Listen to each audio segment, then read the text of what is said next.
नमस्कार दोस्तों, मैं Bhanu Pratap Singh mission success institute Sasaram में आपका स्वागत है। आज हम लोग सीटेट के लिए कुछ बातें जानेंगे। जब हम लोग पेपर देने जाते हैं तो कैसे पेपर को हम सोल्व करें, तो उसके लिए कुछ वर्ड्स होते हैं जिसको टैग वर्ड्स बोलते हैं, जिसको अपने दिमाग में रखेंगे तो क्या होगा कि आप क्वेश्चंस को बहुत जल्दी कर पाएंगे। और ये जो वर्ड्स हैं ये आपकी सोच को बढ़ाता है। यदि आप इस वर्ड्स को जानेंगे तो आपकी सोच क्या होती है, डेवलप होती है, विकसित होती है। आप क्वेश्चंस को बहुत जल्द कर पाएंगे। 150 मिनट का होता है, 150 क्वेश्चंस होते हैं। बहुत सारे बच्चे ऐसे होते हैं टाइम मैनेज नहीं कर पाते। 150 मिनट्स में 120 क्वेश्चंस करने में, 120 क्वेश्चंस करने में उनका टाइम समाप्त हो जाता है, क्वेश्चंस नहीं कर पाते हैं और लास्ट में आकर के बोलते हैं सर टाइम नहीं मिला, टाइम टेकन वो अच्छा से नहीं कर पाए, टाइम मैनेज अच्छा से नहीं कर पाए।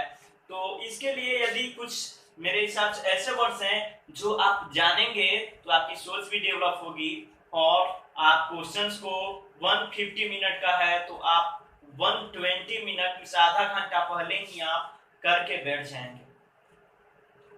अब इसमें भी उसमें सोचना होता है। जब क्वेश्चंस करने जाते हैं तो आपकी सोच पे डिपेंड करती है, सोच बढ़ाना होता है। हमेशा आपको पॉजिटिव सोचना है, सकारात्मक सोचना है।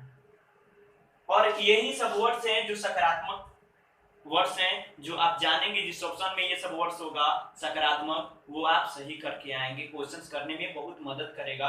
क्वेश्चंस 3 प्रकार के सीटेट देता है। एक ऐसा क्वेश्चन होता है जिसमें 4 ऑप्शन में से 3 ऑप्शन निगेटिव और एक पॉजिटिव वर्ड्स होते हैं। बस देखेंगे और आप सही करके आएंगे। उसी प्रकार एक ऐसा क्वेश्चन होता है जिसमें 3 पॉजिटिव और एक निगेटिव होते हैं। उसमें भी आप देखेंगे और कर पाएंगे, सही करके आएंगे। और तीसरा जो टाइप का क्वेश्चन होता है वो आप देखेंगे कि चारों का चारों आपका क्या है, पॉजिटिव वर्ड्स देता है। अब आप कंफ्यूज हो जाते हैं, अरे यार ये भी तो वर्ड्स आते हैं, ये भी होगा ये भी होगा। लेकिन अब वहां पे आपकी सोच काम करेगी। एज अ टीचर आपको वहां सोचना है कि सबसे अच्छा कौन सा ऑप्शन है, सबसे अच्छा ऑप्शन कौन है, ये आपके सोच के ऊपर डिपेंड करेगा। एज अ टीचर सोचना है आपको। बस ये सोचना है कि जब भी हम क्वेश्चंस कर रहे हैं तो हमें टीचर हैं और छोटे बच्चे को पढ़ाना है, उनके अनुसार क्वेश्चन कर रहे हैं, तो वहां पे हमको क्या करना चाहिए, ऐसे क्वेश्चन सोच करके आप करेंगे। तो आइए कुछ वर्ड्स हैं जिसके बारे में जानते हैं। ये पॉजिटिव वर्ड्स हैं। जहां पे ये देखेंगे पॉजिटिव वर्ड्स आप टिक करके आएंगे। 4 ऑप्शन होगा जिसमें पूछेगा इनमें से कौन से बालक के गुण नहीं है। ऐसे क्वेश्चंस देंगे कि कौन से बालक के गुण नहीं है। 4 ऑप्शन देगा, उसमें से 3 पॉजिटिव देगा, 1 निगेटिव दे देगा। आप देख करके तुरंत कर देंगे क्वेश्चंस। तो आइए देखते हैं। पॉजिटिव वर्ड से प्रेरित करना। बच्चे को हमेशा प्रेरित करना है।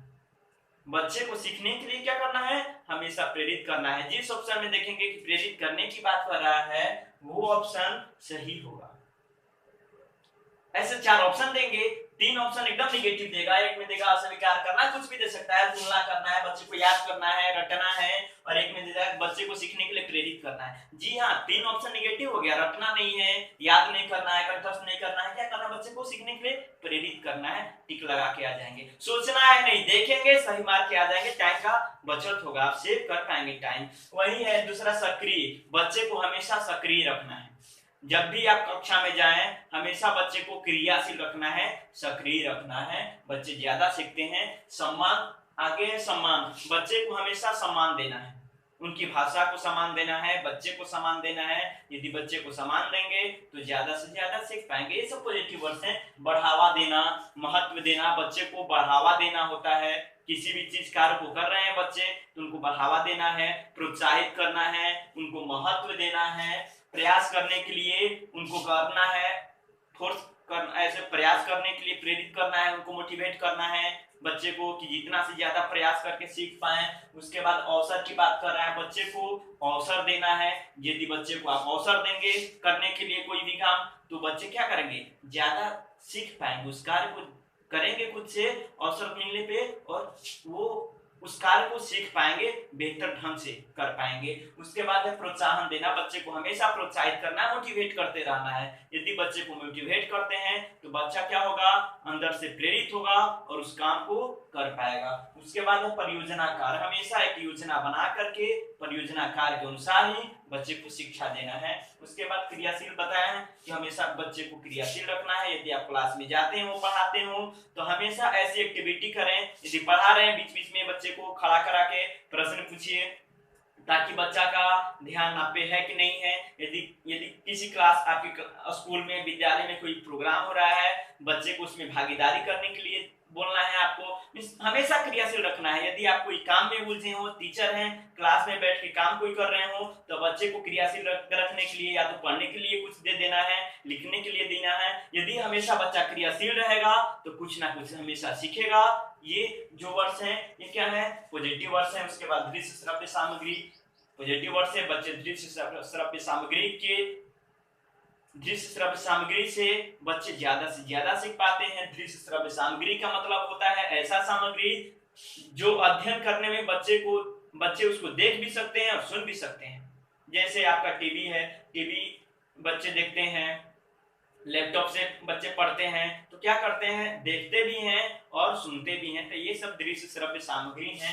वो बच्चे के शिक्षा में ज्यादा मदद करता है, सीखने में, बच्चे को अधिगम करने में ज्यादा मदद करता है। उसके बाद खोजना और सीखना, बच्चे ज्यादा खुद से खोजते हैं, कोई कार्य करते हैं, खोजते हैं, तो ज्यादा क्या करते हैं, सीखते हैं बच्चे। ये सब पॉजिटिव वर्ड्स हैं। सामाजिक सांस्कृतिक परिवेश, जहां समाज की बात करें, सामाजिक सांस्कृतिक की बात करें, जो वाइगोत्स्की ने दिया था, तो ये जो बच्चे जो भी कार्य करते हैं समाज में रह करके करते हैं, सबसे ज्यादा बेहतर ढंग से बच्चे सीखते हैं तो समाज में सीखते हैं। तो सामाजिक सांस्कृतिक परिवेश जो बच्चे के अधिगम में बेहतर ढंग से बढ़ावा देता है। उसके बाद है आपका बच्चे की सक्रियता, सक्रिय सहभागिता। यदि कोई काम आप कर रहे हो तो उसमें बच्चे को हमेशा सहभागी बनाना है और सक्रिय सहभागी बनाना है, आगे बच्चे को करके और उस कार्य को करने देना है, ताकि बच्चे खुद से करेंगे तो बेहतर ढंग से सीख पाएंगे। उसके बाद है दैनिक जीवन से जोड़ना। बच्चे को हम बार बार बताते हैं कि दैनिक जीवन से, प्रत्येक दिन जो डेली रूटीन है, एक्टिविटी है, उससे बच्चे को जोड़ना है। यदि बच्चे अपने डेली रूटीन से जोड़ेंगे तो ज्यादा सीख पाएंगे, उनका अधिगम स्थायी होगा और ज्यादा से ज्यादा वो सीख पाएंगे। उसके बाद है हस्तपरक अनुभव। जो हस्तपरक अनुभव है ये भी बच्चे के अधिगम को बढ़ावा देता है। ये सब पॉजिटिव वर्ड्स हैं। हस्तपरक अधिगम का मतलब होता है जो हाथ से बच्चे खुद से करते हैं, उसके से जो ज्ञान प्राप्त करते हैं, अनुभव प्राप्त करते हैं। उसके बाद प्रेरित समृद्ध माहौल, ये भी बहुत ही इंपॉर्टेंट है।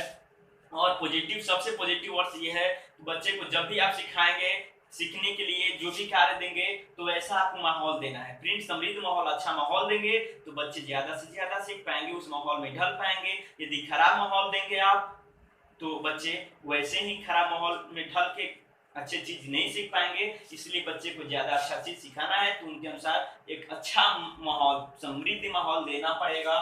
उसके बाद बच्चे को कार्य सौंपना। यदि आप बच्चे को सिखाना चाहते हैं तो उनको खुद करने के लिए कार्य देंगे, सौंपेंगे, बच्चे ज्यादा खुद से करेंगे और सीख पाएंगे। उसके बाद समावेशी कक्षा या शिक्षा। समावेशी कक्षा का मतलब ही होता है कि सभी बच्चे एक साथ वैसी कक्षा जिसमें सभी प्रकार के बच्चे साथ में पढ़ते हो, सामान्य और विशिष्ट बच्चे साथ में पढ़ते हो। सामान्य बच्चे आप समझते हैं, एक सामान्य बच्चा होता है जिसका IQ लेवल 90 से 110 होता है, और एक जो होता है विशिष्ट बालक होता है। विशिष्ट बालक में तेज बालक भी आते हैं, नॉर्मल बालक भी आते हैं, मूर्ख बालक भी आते हैं। उसके बाद लंगड़े लूले जितने भी विकलांग बच्चे हैं वो भी आते हैं। तो सभी बालक को साथ में पढ़ाना, एक कक्षा में पढ़ाना ही समावेशी कक्षा होता है। तो जब भी टीचर बन के जाएंगे वो आप हमेशा समावेशी कक्षा को बना के रखेंगे और आप कोशिश करेंगे कि हमेशा जो हो आपकी कक्षा हो समावेशी हो, सबको साथ में लेकर के चलना है, सबका साथ सबका विकास, इस आधार पे आपको लेकर के चलना है। तो समावेशी कक्षा और शिक्षा पे जोर देना है। उसके बाद व्यापक और विस्तार, जब भी बच्चे को शिक्षा देना है तो एक लिमिटेशन में नहीं, उनको व्यापक रूप से, विस्तारित रूप से शिक्षा देना है। ये पॉजिटिव वर्ड है। बड़ा विकल्प जैसे समाज, ये भी पॉजिटिव, समाज पॉजिटिव वर्ड है। जैसे यदि आप बच्चे को भाषा सिखाना चाहते हैं तो बच्चे सबसे ज्यादा अच्छा से भाषा किसके द्वारा सीखते हैं? परिवार में, दोस्तों से, विद्यालय में, समाज में। तो समाज में सबसे बड़ा विकल्प समाज है। समाज के अंतर्गत विद्यालय भी आ जाएगा, दोस्त मित्र भी आएंगे और आपका परिवार भी आ जाएगा। तो सबसे ये तीनों इंक्लूड होकर समाज हो जाता है। तो समाज की बात जहां करें तो वहां पे ये पॉजिटिव वर्ड है। उसके बाद है भाषा के विविध रूपों का प्रयोग। भाषा के विविध रूपों का प्रयोग करना है। यदि बच्चे एक कक्षा में, एक क्लास में अनेक प्रकार के बच्चे हैं, बहुभाषिक बच्चे हैं, विविध भाषा वाले बच्चे हैं, तो वो कक्षा अच्छा हो जाता है। उसमें कुछ समस्याएं भी होती हैं, लेकिन उसमें बहुत सारे लाभ हैं। बच्चे एक दूसरे के वर्ड्स को जानते हैं, अपना वर्ड्स पावर बढ़ाते हैं, उनकी संस्कृति को जानते हैं। तो जहां भी भाषा के विविध रूपों का प्रयोग की बात करें, वो आपका वर्ड सही होता है। सतत और व्यापक मूल्यांकन। सतत जब भी मूल्यांकन करनी है बच्चों को, वो सतत, रेगुलर और व्यापक रूप से करनी है, व्यापक मूल्यांकन करना है। ये सही, ये आपका पॉजिटिव वर्ड है। उसके बाद स्व अनुशासित, बच्चे स्वयं से अनुशासित हो, उस पर दबाव नहीं डालना है, ये सब पॉजिटिव वर्ड है। वातावरण तैयार करना है बच्चों को सीखने के लिए, आपको खुद वातावरण, समृद्ध माहौल तैयार करना है, अच्छा वातावरण तैयार करना है। ये जहां अच्छे सीखने के लिए बच्चे को अच्छे वातावरण की बात करें, ये सब पॉजिटिव वर्ड से। सोच बढ़ाना है इसमें। उसके बाद है आपका महत्वपूर्ण की बात करें, सक्रिय की बात करें, ये सब पॉजिटिव वर्ड है। महत्वपूर्ण, बच्चे महत्वपूर्ण होते हैं, महत्वपूर्ण पॉजिटिव वर्ड है। जहां महत्वहीन देगा वो निगेटिव वर्ड है। तो महत्वपूर्ण की बात करें, सक्रियता की बात करें, बच्चे सक्रिय होते हैं, बिल्कुल सही बात है। किसी कार्य में सक्रिय रहेंगे तो ज्यादा सीख पाएंगे। उसके बाद है संबंध स्थापित करना, कि बच्चे किसी चीज से संबंध स्थापित करके ज्यादा से ज्यादा सीखते हैं। उसके बाद बहुआयामी बुद्धि है, बहुआयामी बुद्धि के द्वारा ज्यादा बच्चे सीखते हैं।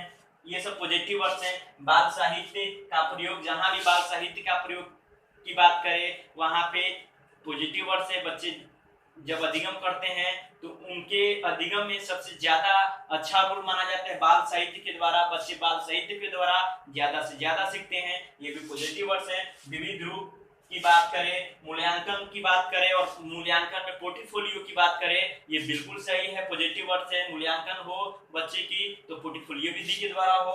उसके बाद पठन जब करें, बच्चे पठन करें वहां पे अर्थ समझ करके करें, ये सब पॉजिटिव वर्ड है। जब पठन करेगा बच्चा, पढ़ेगा तो अर्थ समझ करके पढ़ेगा। उसके बाद विचारों की अभिव्यक्ति, और इसमें एक लास्ट पॉइंट है कि बच्चे अपने विचारों की अभिव्यक्ति करें, जो सोच रहे हैं उनके अंदर है, अपनी बातों को व्यक्त कर, अभिव्यक्त करे। यदि बच्चा अभिव्यक्त करता है तो बच्चा क्या कर पाएगा? समाज से ज्यादा संबंध स्थापित कर पाएगा और ज्यादा सीख पाएगा। तो जहां भी ये सब वर्ड्स हैं, प्रेरित करना, सक्रियता, समानता, ये सब जहां भी वर्ड्स देखेंगे आप, ये पॉजिटिव वर्ड्स हैं और देख करके आपको सही करके आना है। उसके बाद आते हैं हम लोग निगेटिव वर्ड्स के तरफ। निगेटिव वर्ड्स में देखिए देर आर पाठ्य पुस्तक। जहां भी पाठ्य पुस्तक की बात करें कि बच्चे सीखेंगे, वो बुक से पढ़ लेंगे, बुक से सीख लेंगे, ये सब निगेटिव वर्ड है। पाठ्य पुस्तक की बात करनी ही नहीं है। उसके बाद सीमित करना, बच्चे को सीखना है, बस इतना ही सीखना है। लिमिटेशन की बात करें कि वैसा वर्ड, वैसा सेंटेंस जिसमें सीमित करने की बात कर रहा है बच्चों को कि इतना ही पढ़ना है, उतने में ही सीमित कर देना है, ये बिल्कुल गलत बात है। बच्चे को सीमित नहीं करना है, एक व्यापक रूप से बच्चे को विस्तारित रूप से सिखानी है। ये आपका पॉजिटिव वर्ड्स नहीं है, निगेटिव वर्ड्स है। बच्चे को जहां दंडित करने की बात करें वहां पे बिल्कुल गलत बात है।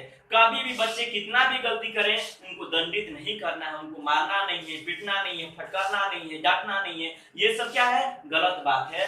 तो जहां अस्वीकार की बात करें, उपेक्षा की बात करें, बच्चे को अस्वीकार कर देना है, ये सब निगेटिव वर्ड है। उपेक्षा की बात करें कि बच्चे को देख करके गलत चीज कर रहा है, उपेक्षा कर रहे हैं आप, ये गलत बात है, ये निगेटिव वर्ड है। तुलना करना, दो बच्चे में यदि आप तुलना करते हैं तो ये भी गलत बात है, कभी भी तुलना नहीं करना है। दो बच्चे हैं, कोई तेज है, कोई कम है, थोड़ा उससे नॉर्मल है, लेकिन उन दोनों में तुलना नहीं करना है। दोनों को सिखाने के लिए आपको मोटिवेट करना है, प्रेरित करना है। तो जब तुलना करने की बात क्या है, ये निगेटिव सेंस हो जाता है। उसके बाद अनदेखा करना, नकल करना, हतोत्साहित करना।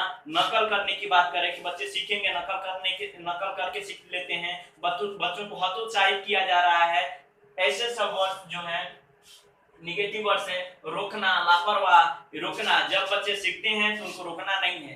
यदि बच्चे घर में कोई चीज तोड़ फोड़ रहे हैं उसमें भी आपको रुकना नहीं है। बच्चे खुद से काम करेंगे, तोड़ेंगे फोड़ेंगे तो क्या कर पाएंगे, सीख पाएंगे।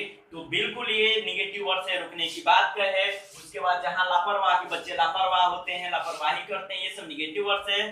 ठीक है, आगे है केवल मात्र सिर्फ, ये सब बिल्कुल निगेटिव है। जहां बात करें केवल की मात्र की सिर्फ की बच्चे केवल इतना ही सीखेंगे, लिमिट करता है। ये सब जो वर्ड्स हैं केवल मात्र सिर्फ बच्चे को सीखने में क्या करता है, रुकता है, लिमिट कर रहा है। जहां लिमिटेशन की बात हो ये निगेटिव वर्ड्स होता है, बिल्कुल गलत है। ऐसा सोचना नहीं है, निगेटिव सोचना नहीं है, बस हमेशा आपको पॉजिटिव सोचते रहना है। उसके बाद याद करना, रटना, कंठस्थ करना। कि यदि हम आपको बताए हैं कि आगमन विधि में बच्चे को उदाहरण पहले बताया जाता है, उसके बाद नियम बताए जाते हैं। कभी भी बच्चे को याद नहीं करानी है, उदाहरण के द्वारा सिखा देना है। उनको बार बार प्रैक्टिस करवानी है, बच्चे सीख जाएंगे प्रैक्टिस के द्वारा। लेकिन किसी भी चीज की परिभाषा को याद नहीं करना। जहां परिभाषा याद करने की बात कहे, रटने की बात कहे, कंठस्थ करने की बात कहे कि बच्चे कंठस्थ कर लेंगे, याद कर लेंगे, ये सब बिल्कुल निगेटिव वर्ड्स हैं। रटना नहीं है, बच्चे को कभी रटने पे जोर नहीं देना है, कंठस्थ करने पे नहीं देना है। स्मरण का, जहां स्मरण की बात करें कि बच्चे स्मरण कर लेंगे, स्मरण का मतलब याद करना होता है, रिमेंबर, ये सब गलत बात है। बच्चे को याद करने के लिए आपको दंडित नहीं करना है और फोर्स नहीं करना है। उसके बाद दबाव की बात करें कि बच्चे दबाव में हो जाते हैं, दबाव दिया जा रहा है पढ़ने के लिए, ये बिल्कुल गलत बात है। दबाव नहीं देना है, उनको मोटिवेट करना है। बच्चे को यदि मोटिवेट करेंगे तो ज्यादा बच्चा सीख पाएगा। आप दबाव में बच्चे को नहीं पढ़ा सकते हैं। तो यही है जहां दबाव की बात करें। जहां वैज्ञानिक परिभाषा की बात करें कि परिभाषा बच्चे याद कर लेंगे, परिभाषा याद करके आएंगे, ये बिल्कुल गलत है। वैज्ञानिक शब्दावली की बात करें, छोटे बच्चे को देखकर क्या पढ़ा रहे हैं, ये सब बच्चे वैज्ञानिक शब्दावली कठिन वर्ड्स को याद नहीं कर पाएंगे, नहीं समझ पाएंगे। इसलिए उनके एज के अनुसार वैज्ञानिक शब्दावली नहीं बतानी है। वैज्ञानिक शब्दावली की बात करें, निगेटिव सेंस हो जाता है। कठोर अनुशासन में बच्चे को नहीं रखना है, भेदभाव नहीं करना है। समावेशी कक्षा के तहत बच्चे को कभी भेदभाव नहीं करना है, उच्च नीच में नहीं करनी है, हिंदू मुस्लिम नहीं करना है, कास्टेज में नहीं करना है। उसके बाद आपका ये नहीं कि लंगड़े लूड़े बच्चे हैं, एक सामान्य बच्चा है, एक तेज बच्चा है, तो वहां पे भेदभाव हो रहा है, ऐसा नहीं करना है। टीचर को भी और बच्चे एक दूसरे से क्या है, टीचर को भी भेदभाव नहीं करनी है। समावेशी कक्षा को साथ में लेकर के चलना है, वर्गीकरण नहीं करना है। वर्गीकरण की जहां बात करें, ये निगेटिव सेंस होता है। वर्गीकरण का मतलब कि तेज बच्चे को एक साथ, कमजोर बच्चे को एक साथ, लंगड़े लूले बच्चे को, विकलांग बच्चे को एक साथ रखेंगे, तो ये सब बिल्कुल गलत बात है, ऐसा नहीं करना है। सबको साथ में लेकर के चलना है। यदि कोई तेज बच्चा हो तो उनको एक्स्ट्रा चीज दे देना है कि उसमें वो उलझे रहें, वो कुछ ना कुछ करते रहें। लेकिन कभी भी वर्गीकरण नहीं करना है तो नहीं करना है। समावेशी कक्षा के तहत सबको लेकर के चलना है। उसके बाद उच्च कक्षाओं की तैयारी बच्चे को नहीं करानी है। यदि बच्चा 2 क्लास में है या 4 क्लास में है तो आगे की क्लास की तैयारी नहीं करानी है। एज के अनुसार पढ़ाना है, उनकी एबिलिटी के अनुसार पढ़ानी है, योग्यता के अनुसार देखना है। जिस एज का बच्चा है उसी के अनुसार पढ़ाना है। उसके बाद व्यवसाय के लिए, व्यवसाय बनाना, रोजगार कमाना, व्यवसाय करने के लिए बच्चे को नहीं पढ़ाना है। उसके बाद रोजगार की बात करें कि बच्चे रोजगार प्राप्त करेंगे, पैसा कमाएंगे, इसके लिए यदि आप शिक्षा दे रहे हैं तो बिल्कुल गलत बात है, ये सब नहीं करना। ये सब वर्ड्स निगेटिव है। बस जाएंगे आप सीटेट क्लास में, जब सीटेट के लिए जब पेपर देने जाएंगे, ये सब दिमाग में रखिएगा। ये सब जो वर्ड्स हैं आपकी थिंकिंग पावर को बढ़ाता है। बार बार हम आपको बता रहे हैं कि आपकी थिंकिंग पावर को ये वर्ड्स क्या है, बढ़ाते हैं। आप यदि ये सब दिमाग में रखेंगे तो बहुत ही अच्छा स्कोर करके आएंगे आप। उसके बाद महत्वहीन की, रोजगार कमाना, महत्वहीन की बात करें कि बच्चे महत्वपूर्ण होते हैं, बच्चे को महत्व देना है। महत्वहीन की बात करें, ये सब निगेटिव वर्ड्स है। सक्रिय की बात करें तो बच्चे सक्रिय उनको करना है, क्रियाशील रखना है। लेकिन जहां निष्क्रिय की बात करें वहां पे ये क्या निगेटिव वर्ड्स हैं। बच्चे को अलग नहीं रखना है, साथ में रखना है। वर्गीकरण की बात करें, बिल्कुल निगेटिव है।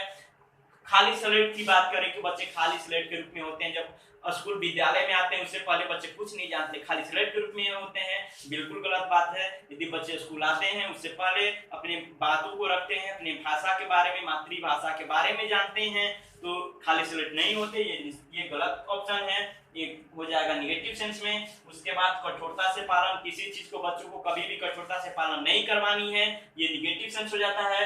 बच्चे को कभी बच्चे के ऊपर बोझ नहीं डालना है, फटकार डांटना नहीं है, फटकार नहीं लगाना है। अस्वीकार नहीं करना है और व्याख्या पे आधारित प्रश्न नहीं करवानी है। ऐसा नहीं कि व्याख्या करते उस पर प्रश्न करवाएंगे और छोटे बच्चे हैं वो नहीं कर पाएंगे, ये उच्च कक्षाओं के लिए होती है। तो ये सब जितने भी वर्ड्स देख रहे हैं आप, ये निगेटिव वर्ड्स हैं और ये सब जो वर्ड्स देख रहे हैं ये पॉजिटिव वर्ड्स हैं। जहां भी ये वर्ड्स देखेंगे आप, ये सब वर्ड्स आपके थिंकिंग पावर को हाई लेवल तक लेकर के जाता है और जब आप क्वेश्चंस करने जाएंगे तो आप समझ जाएंगे कि हाँ क्वेश्चंस किस टाइप के पूछते हैं। हमने भी सीटेट 3 बार क्वालिफाई किया है और हमको भी पता है, हम खुद ही इस ट्रिक का यूज किए हैं और अच्छा स्कोर करके आते हैं। ठीक है, तो हम अपना जो भी एक्सपीरियंस है आपको बता रहे हैं। बहुत ही अच्छा ये ट्रिक्स हैं, यदि पढ़ना तो है ही लेकिन यदि ये ट्रिक्स याद करते हैं, याद क्या करना है इसे एक बार देख लेते हैं तो आपके माइंड में रहेगा, आपकी थिंकिंग पावर को बढ़ाएगा और आप अच्छा स्कोर करके आएंगे। और जो लोग अभी नए नए आए हैं तो मेरे YouTube चैनल पे जाएंगे, YouTube channel mission success institute Sasaram, उसमें जाएंगे और मेरे पिछले जितने भी प्रीवियस वीडियो हैं उसको देखेंगे और नए हैं तो लाइक करेंगे, सब्सक्राइब करेंगे और अपने जितने भी दोस्त हैं, मित्र हैं, फ्रेंड हैं, आपके सिस्टर हैं, भाई हैं, रिलेटिव हैं, उन पे ये वीडियो शेयर करेंगे। ठीक है, बस इतना ही कहेंगे। धन्यवाद।